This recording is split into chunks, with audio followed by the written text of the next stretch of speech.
Hoje, na disciplina de grandes temas de cirurgia, nós vamos fazer um caso clínico sobre abdômen agudo. A gente vem falando nas últimas semanas sobre, desde o início, a abordagem do abdômen agudo, cada tipo de abdômen agudo e algumas doenças que são mais comuns em cada tipo de abdômen agudo. Esse caso clínico vocês vão ter acesso essa semana. E no fim eu vou questionar, vou fazer algumas perguntas a respeito da conduta desse paciente, do tratamento desse paciente. E essas respostas nós vamos fazer um encontro na semana seguinte para poder respondermos, para vermos quais tipos de dúvidas que vocês tiveram, para a gente discutir a conduta, o tratamento, se foi feito da forma correta, se o pensamento desde a admissão até a alta da paciente foi tudo da forma correta, se deveria ter tentado outro tipo de tratamento. Então, todos esses questionamentos, todas as dúvidas que vocês tiverem, a gente vai ter um encontro na próxima semana para podermos discutir melhor, e termos uma interação sobre o caso clínico. Esse caso clínico é um caso verídico, é um caso que aconteceu aqui no nosso hospital universitário, Então, o que aconteceu com essa paciente? Essa paciente de sexo feminino, 77 anos, deu entrada na emergência do hospital universitário às 6 horas da manhã, no dia do seu atendimento. E a queixa dela era dor abdominal no andar superior do abdômen e um episódio de vômito associado a essa dor. Ela referiu que estava fazendo tratamento com gastroenterologista para gastrite e fazia uso regular de omeprazol. Então, no momento que fomos colher a anamnese, que foi colhida a anamnese pelo plantonista, a paciente já referiu que a dor provavelmente era associada ao quadro de gastrite que ela estava em tratamento, que a dor já tinha começado no dia anterior. Porém, o que a preocupou e a fez procurar o serviço de emergência foi que essa dor estava muito intensa e que, além disso, ela apresentou vômito e que ela percebeu que a barriga dela estava inchada, que ela estava maior do que o normal, que ela não tinha rotineiramente uma barriga tão inchada como ela estava naquele dia. Então, colhendo a história, a paciente negou diabetes, hipertensão, alergias medicamentosas, relatou que ela já havia sido submetida a várias cirurgias abdominais, entre elas 3 cesarianas, que no momento do exame nós vimos que ela tinha uma incisão mediana infraumbilical, por onde foram realizadas essas cesarianas. Ela também relata que foi submetida a um transplante de córnea e o único medicamento que ela estava em uso regular era o omeprazol para o tratamento da gastrite. No exame físico, a paciente estava em bom estado geral, encontrava-se acordada, lúcida, orientada, ela respirava espontaneamente em ar ambiente, hemodinamicamente estável. Suas funções fisiológicas mantinham-se preservadas, não havia alteração do hábito intestinal. Ela era corada, hidratada, acianótica, afebril, negou febre em qualquer momento, desde o início do quadro álgico, eupneica, não apresentava taquicardia. O abdômen era globoso. Ela novamente referiu durante o exame que ela não apresentava o abdômen com aquela distensão normalmente, mas ele era flácido, tinha peristalse, ela era dolorosa a palpação profunda difusamente, sem sinais de irritação peritoneal. E na inspeção notava-se a presença da cicatriz mediana infraumbilical, que também não apresentava nenhum sinal de hérnia, não tinha sinais inflamatórios durante a manobra de Valsalva. O clínico de plantão, então, após colher a história dessa paciente, ele solicitou exames de imagem e laboratoriais, dando seguimento a essa investigação. E o que ele solicitou, dentro dessa rotina dele de imagem e laboratório? Foi solicitado uma rotina radiológica de abdômen agudo. Aqui a gente tem as 3 incidências: raio-x de tórax, raio-x de abdômen deitado e em pé. No raio-x de tórax não nota-se nenhuma alteração. Raio-X de abdômen, você nota apenas presença de gás, né, no segmento do cólon, principalmente transverso e descendente, mas sem sinais de obstrução, sem alterações importantes. No raio-x de abdômen em pé, nota-se um pequeno nível, né, na altura de cólon ascendente, mas nada que nos chame a atenção, né, que nos esclareça algum diagnóstico, né, através do raio-x. Os exames laboratoriais solicitados: hemograma, lipase. A alteração que foi notada no hemograma, ela apresentava 17.380 leucócitos, com desvio para a esquerda, com 9 bastões. O restante do exame sem alterações importantes. Uma lipase normal. TGO, creatinina, potássio, sódio, todos em níveis normais, sem nenhuma alteração. Amilase, ureia, bilirrubina total e frações, fosfatase alcalina, gama-GT e TGO também nos seus níveis de normalidade. Nada que nos chamasse a atenção olhando para esses exames laboratoriais, além da alteração no leucograma, né, com desvio. Após os resultados prontos, o clínico solicitou que o cirurgião avaliasse essa paciente, já que era uma paciente com suspeita de abdômen agudo, né? A gente tem que descartar se o abdômen é cirúrgico ou não. Desde a admissão da paciente até essa avaliação do cirurgião, já haviam se passado várias horas. No momento da conversa do cirurgião com a paciente, né, quando ele chegou para colher a anamnese, fazer o exame físico, a paciente referiu uma melhora importante do quadro álgico, do momento que ela chegou até no momento que ela estava sendo examinada por ele. Porém, ela tinha dor no momento da palpação. Essa dor era mantida, mesmo que ela relatasse, né, uma melhora importante do quadro inicial.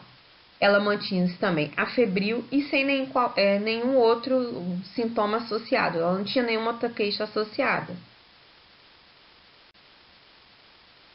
Ele avaliou o exame, né, os exames laboratoriais e os exames de imagem que, mesmo, né, exame físico, exame laboratorial, história, não deixaram claro para ele qual era o diagnóstico dessa paciente. Ele não conseguiu definir qual que era o abdômen agudo daquela paciente. Então, o cirurgião resolveu solicitar uma tomografia computadorizada de abdômen com contraste venoso.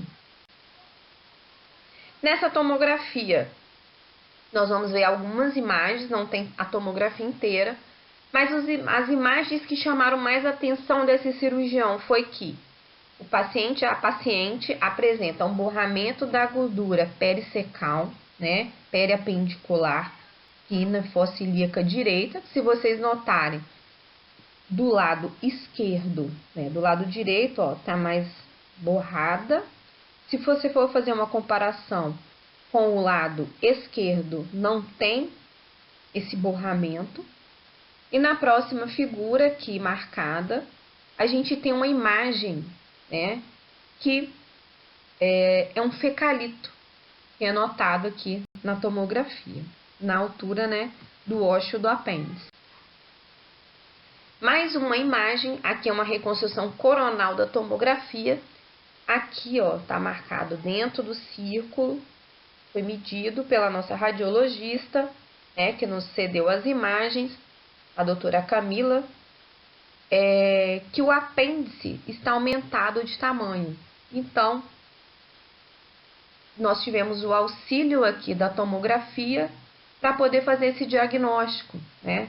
A gente já falou na aula de apendicite que paciente idoso normalmente faz quadros atípicos, é um diagnóstico difícil, e se não for feito o diagnóstico apenas com exame físico, história, exame de imagem, a gente tem que procurar um exame mais específico. No nosso caso aqui foi a tomografia, auxilia no nosso diagnóstico, então a gente fechou o diagnóstico de apendicite com o auxílio da tomografia. Então, após a conclusão do diagnóstico, após fechado o diagnóstico de apendicite, o cirurgião retornou, né, ao encontro da paciente e de seus familiares para avisar que o quadro dela era um quadro de apendicite e que ela teria que ser submetida a uma laparotomia exploradora para realizar essa apendicectomia. A paciente foi encaminhada ao centro cirúrgico após, para realizar o procedimento, após ser informada de tudo que aconteceria junto com seus familiares. O tratamento em si, então ela foi submetida à apendicectomia, ela tinha múltiplas cirurgias abdominais, já tinha uma leucocitose com desvio, então foi optado pelo cirurgião do plantão realizar uma incisão mediana infraumbilical. Aqui na imagem a gente tem a cicatriz umbilical marcada aqui. Até a sínfise púbica foi utilizada a mesma cicatriz, A gente fez a incisão nas cicatrizes anteriores, onde a paciente já tinha sido submetida às outras cirurgias. E, confirmando o nosso diagnóstico radiológico, apendicite, aqui está o apêndice com uma área de necrose. E aí vem a pergunta, As perguntas, são muitas perguntas. A avaliação dessa paciente na sua admissão na emergência foi de forma correta? Então, nós vamos discutir sobre isso na próxima semana. Em relação aos exames solicitados, todos seriam necessários na condição dessa paciente? Será que foi correto eu pedir TGO, TGP, amilase, ureia, creatinina? Será que não precisava só de um hemograma? E o que devemos levar em consideração avaliando esse resultado? O que é importante quando a gente avalia esses resultados que a gente teve? E por que foi solicitado pelo cirurgião a tomografia de abdômen? Ao avisar a paciente sobre o procedimento, ela mostra uma preocupação quanto à incisão que será realizada. Qual a resposta seria pertinente ao questionamento dessa paciente? Durante o preparo pré-anestésico, o anestesista pergunta ao cirurgião se é para fazer antibiótico. Você é o cirurgião. Qual seria a sua resposta e sua justificativa? Isso é comum na nossa rotina.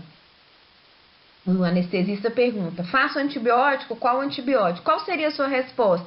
E por que você faria ou não esse antibiótico? A paciente foi submetida à apendicectomia, o apêndice dela era reto peritoneal e apresentava necrose. Quando você estava operando, você tinha um acadêmico com você durante a cirurgia. E ele vai perguntar para você assim, o professor ou o doutor muda algo na conduta porque o apêndice tem uma necrose? Qual seria a resposta que você daria para o seu aluno? E as últimas perguntas. Essa paciente foi operada, foi encaminhada para a enfermaria e você chega até a família para poder explicar o que aconteceu, como foi a cirurgia, se foi tudo bem na cirurgia, o que você espera nesse pós-operatório. E as perguntas são, quantos dias essa paciente ficaria internada? Quais são os critérios, então, que a gente vai usar para poder avaliar essa paciente, para explicar para essa família a expectativa de tempo de internação dela? Como que a gente explicaria quanto tempo ela seria necessário para ela ficar internada? Eles vão perguntar, ela vai fazer 7 dias de antibiótico? Qual seria a sua resposta? Todo paciente que começa uma antibiótico terapia tem que fazer 7 dias de antibiótico? Ou eu tenho algum critério para poder fazer retirada desse antibiótico? Tem um tempo determinado para esse paciente fazer antibiótico? E quais as orientações para essa paciente na alta hospitalar? Então, assim, aqui está um caso clínico, esse é um caso nosso, do Serviço de Cirurgia Geral, que vocês vão ler, vão procurar, estudar, vão ver o que vocês têm dúvidas, vão responder esses questionamentos e na próxima semana a gente vai ter um encontro que vai ser marcado, vocês vão ser previamente avisados para a gente discutir, a gente tirar dúvidas, levantar mais questionamentos e entender como que é conduzir um paciente desde a sua admissão ao hospital, fazer esse diagnóstico, implantar o tratamento, seja ele cirúrgico ou não, porque é importante definir se essa paciente que chega no pronto-socorro, se aquele abdômen agudo é cirúrgico ou não. Se é cirúrgico, o que eu faço e como eu vou conduzir esse paciente depois, porque eu tenho que dar alta, como que vai ser, o que eu tenho que orientar meu paciente e como vai ser esse acompanhamento na aula. Então, espero vocês no nosso próximo encontro para a gente responder esses questionamentos.